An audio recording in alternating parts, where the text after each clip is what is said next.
Le 18 juin 1940, depuis les studios de la BBC à Londres, le général de Gaulle prononce un discours fondateur devenu emblématique dans la mémoire politique et linguistique française, l'appel du 18 juin.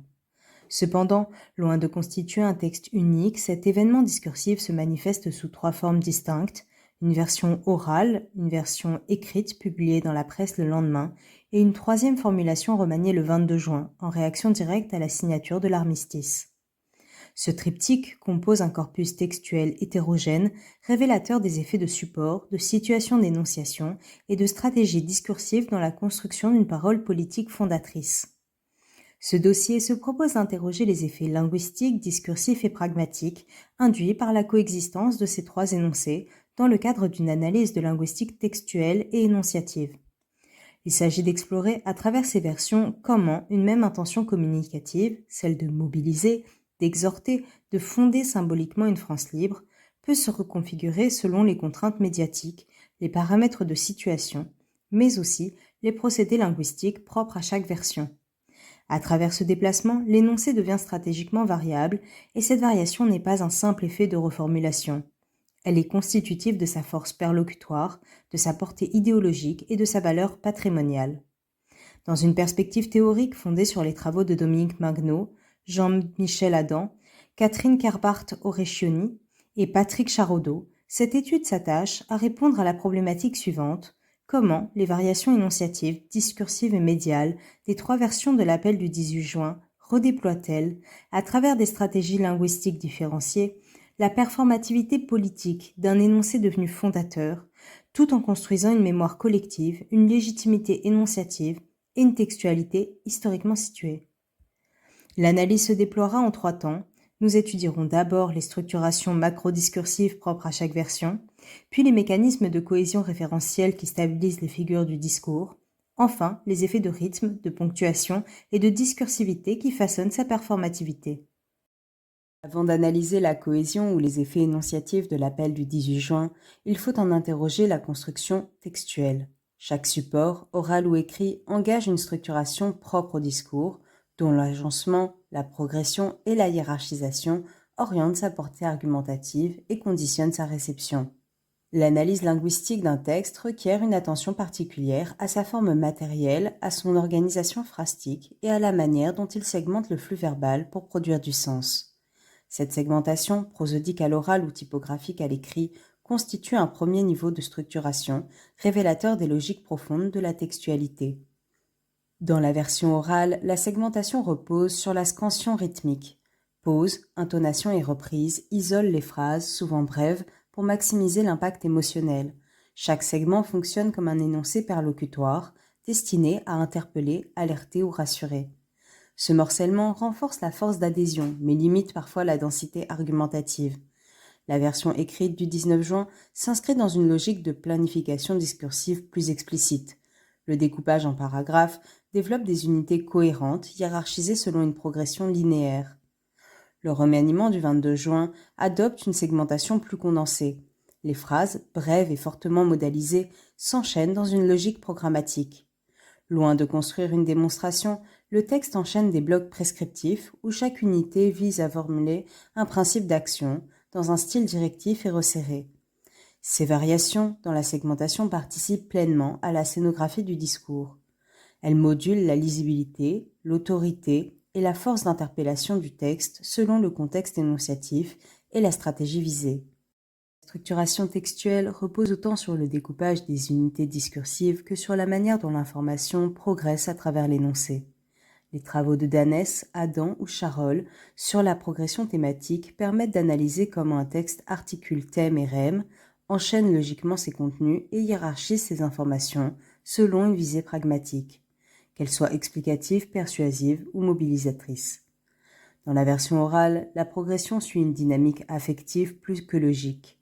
Les informations émergent souvent par rupture ou relance, selon une logique non linéaire. Le rème s'impose sans être toujours préparé par un thème, ce qui renforce la tension dramatique du discours.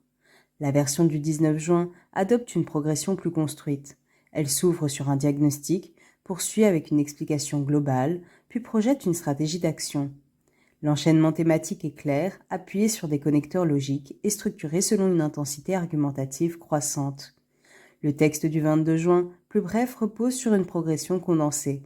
Le locuteur sélectionne les éléments les plus saillants, supposant une familiarité avec le discours antérieur. La progression s'opère par ellipse contrôlée dans une logique d'efficacité immédiate. L'approche de Jean-Michel Adam sur la typologie des séquences textuelles offre un cadre pertinent pour analyser l'organisation d'un discours selon sa visée programmatique. Dans l'appel du 18 juin, la coexistence de 3 versions permet d'observer des configurations séquentielles différenciées, révélatrices de leur évolution fonctionnelle.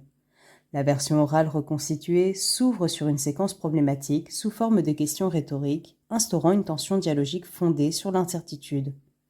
Elle enchaîne avec une séquence explicative qui déplace le cadre d'analyse avant de se conclure par une séquence injonctive mobilisatrice. La version écrite du 19 juin suit une progression plus balisée, articulée autour d'un développement explicatif, argumentatif, préparant une injonction finale portée par un verbe performatif explicite. J'invite. Le texte adopte une logique démonstrative propre au genre éditorial. La version du 22 juin condense les séquences en une série d'énoncés prescriptifs où l'économie discursive renforce la charge directive. Chaque version module ses séquences selon sa visée. Rythme pour l'oral, logique pour l'écrit, impact pour le remaniement. Cette plasticité textuelle relève d'un discours stratégiquement adaptable entre politique, pédagogie et prophétie. Ainsi, les structurations macro-discursives des 3 versions de l'appel configurent une textualité différenciée, adaptée à chaque contexte d'énonciation. Loin d'être anodines, ces variations formelles conditionnent la lisibilité, la portée politique et la force mobilisatrice du discours. La structuration globale du discours relève les grandes lignes de son organisation pragmatique et argumentative. C'est au niveau de la cohésion référentielle que se joue la stabilité du sens et la construction de figures discursives durables. L'un des piliers de la cohésion textuelle réside dans la gestion des référents, c'est-à-dire dans la manière dont un texte construit, stabilise et redistribue ses entités discursives. Dans les 3 versions de l'appel du 18 juin, cette gestion s'organise autour de noyaux récurrents, les pronoms personnels, les désignations de la nation et les figures opposées ou alliées. L'analyse de ces chaînes référentielles éclaire la cohérence interne du discours autant que sa stratégie argumentative. Les chaînes je et nous construisent une instance énonciative légitime, fusionnant la voix individuelle et la communauté nationale. Le je de la version orale s'inscrit dans l'urgence, dans la version du 19 juin, il gagne en réflexivité, tandis que le nous devient inclusif, englobant la nation tout entière. La chaîne La France, elle, fonctionne comme un motif symbolique. D'abord vibrante d'affect, elle se ritualise dans les versions écrites, adoptant une tonalité plus institutionnelle. À travers ces configurations, chaque version construit une textualité cohérente, adaptée à son support, à sa temporalité et à sa visée. La textualité des 3 versions de l'appel du 18 juin articule différentes fonctions discursives que l'on peut analyser à travers la typologie séquentielle de Jean-Michel Adam. Celle-ci distingue des types de séquences, souvent combinés dans les textes à forte visée pragmatique. La version orale reconstituée suit une architecture tripartite, interrogative modale initiale, mise en perspective géopolitique, puis injonction finale. Ce schéma rythmique produit un effet de crescendo entre intensité pathétique et logique argumentative. La version écrite du 19 juin présente une structuration plus linéaire. Diagnostic, démonstration de la mondialisation du conflit, appel à l'action. Elle articule raisonnement explicatif et exhortation dans une logique argumentative maîtrisée. Le texte du 22 juin condense les séquences. L'explication s'efface au profit d'une alternance rapide entre assertion et injonction. La progression vise moins à convaincre qu'à réaffirmer. Cette variation du séquençage témoigne de la plasticité stratégique du discours, ajustée à chaque support, moment et fonction politique. L'analyse de la cohésion référentielle montre comment chaque version construit et stabilise ses figures discursives. Le je gaullien, le nous collectif, la France personne, assure la continuité du texte et renforce sa puissance mobilisatrice. La cohésion constitue un levier essentiel de la performativité discursive. Cette dernière section interroge les dimensions rythmiques et énonciatives des 3 versions de l'appel du 18 juin. Ponctuation, rythme phrastique, marqueur de discursivité, dont le rôle s'avère décisif dans la structuration et l'effet du discours. Dans une perspective de linguistique textuelle attentive à la matérialité de l'énoncé, la ponctuation apparaît comme un opérateur fondamental de structuration, de lisibilité et de performativité. Elle articule ponctuation noire et blanche, révélant 3 régimes énonciatifs distincts. La version radiodiffusée repose sur la ponctuation blanche. Silence, rupture et intonation scandent un discours prophétique, incarné dans la clausule finale, la flamme de la résistance française, où le souffle fonde l'autorité. Le texte du 19 juin transpose cette dynamique à l'écrit. La ponctuation noire soutient une progression argumentative. Le 22 juin resserre la ponctuation. Phrase brève, assertion sans transition, exclamation renforce un ton prescriptif. Chaque régime ponctuationnel organise à sa manière la posture d'autorité que le texte met en scène. Le rythme phrastique, entendu comme organisation formelle et temporelle des phrases, participe activement à la scénographie discursive. Il module la réception, hiérarchise les contenus et façonne l'éthos du locuteur. Dans l'oral du 18 juin, la rythmicité repose sur la scansion prosodique. Segment court, anaphore incantatoire, crescendo affectif. Le discours surgit plus qu'il ne démontre. L'écrit du 19 juin suit un rythme argumentatif marqué par des périodes longues, des effets de parallélisme et de gradation. Le 22 juin opte pour un phrasé syncopé, rapide et autoritaire, bloc d'assertion brève, sans médiation.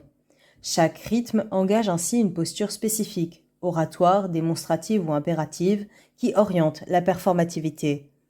Les marqueurs de discursivité structurent la logique du discours, signalent ses mouvements internes et participent à la scénographie argumentative, entendue comme la mise en scène de la relation locuteur-destinataire. Dans la version orale du 18 juin, les marqueurs ne sont pas toujours explicites. La progression repose davantage sur des effets de rythme, de reprise et de modalisation. Les interrogatives rhétoriques ou les relances emphatiques dessinent une parole habitée, marquée par l'urgence et la solennité. Le locuteur apparaît comme un éclaireur, isolé mais visionnaire, dont le discours cherche moins à démontrer qu'à éveiller. Dans la version écrite du 19 juin, les marqueurs de discursivité sont plus nombreux et visibles, connecteurs logiques, articulations thématiques, modalisateurs.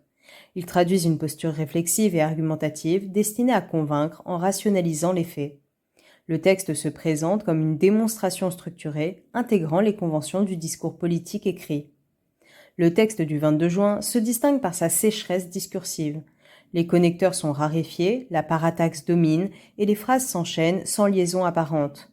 L'énonciation devient plus autoritaire. Le locuteur ne cherche plus à convaincre, mais à affirmer, à prescrire. L'absence relative de marqueurs explicites construit une parole de chef, concise, directive, orientée vers l'action immédiate. Ainsi, la distribution et la nature des marqueurs constituent 3 postures énonciatives. Prophétique dans l'oral du 18, démonstrative dans l'écrit du 19, prescriptive dans le remaniement du 22. Ces variations témoignent de l'extrême plasticité stratégique du discours gaulien, capable d'ajuster ses moyens linguistiques à la situation de communication, à sa temporalité et à sa finalité politique. L'analyse linguistique des 3 versions de l'appel du 18 juin a permis de mettre en évidence les mécanismes par lesquels un même énoncé se décline, se transforme et se stabilise selon des régimes différenciés de textualité, de cohésion et de performativité. Au-delà de simples variantes formelles, ces textes se distinguent par leur structuration discursive, la gestion des référents, le rythme phrastique et la scénographie énonciative, révélateurs de la plasticité stratégique d'un discours historiquement situé, mais toujours réénonçable. L'étude des structurations macro-discursives a éclairé la segmentation, la progression thématique et l'architecture séquentielle des versions. L'analyse de la cohésion référentielle a permis d'interroger la construction des figures centrales, le jeu gaulien, le nous collectif, la France personnifiée. Enfin, l'attention portée à la ponctuation, au rythme et aux marqueurs du discours a permis d'appréhender la performativité spécifique à chaque version. Loin d'être un texte figé, l'appel du 18 juin apparaît comme un acte de parole historiquement efficace, dont la force réside dans sa capacité à mobiliser et légitimer par la variation même. C'est cette dynamique textuelle, énonciative et mémorielle qui fonde sa puissance inaugurale et son inscription durable dans la mémoire discursive française. Allons